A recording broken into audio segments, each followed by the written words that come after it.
আসসালামু আলাইকুম, আমি রাহান। ফটোশপ টিউটোরিয়ালে আপনাকে স্বাগতম।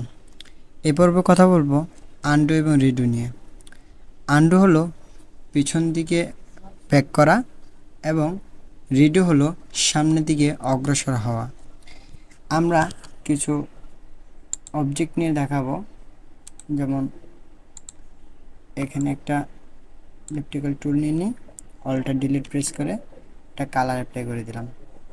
এবার মুভ টুল সিলেক্ট করে এখানে অল্টার প্রেস করে কপি করে নিচ্ছি। আমি কিছু ডুপ্লিকেট করে নিচ্ছি।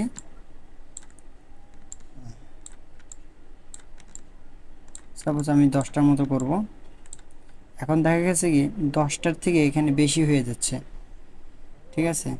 10টার থেকে যদি আমার এখানে বেশি হয়ে যায়, সেক্ষেত্রে আমি যদি মনে করি যে আমার এখানে ভুল হয়েছে, সেক্ষেত্রে আমরা কন্ট্রোল জেড প্রেস করলে আমার সংশোধন হবে এবং একটা একটা করে মুছতে থাকবে।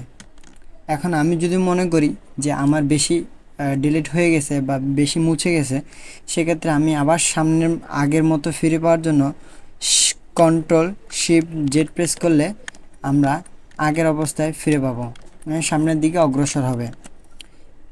আবারও বলতেছি, আনডু করার জন্য কন্ট্রোল জেড এবং রিডু করার জন্য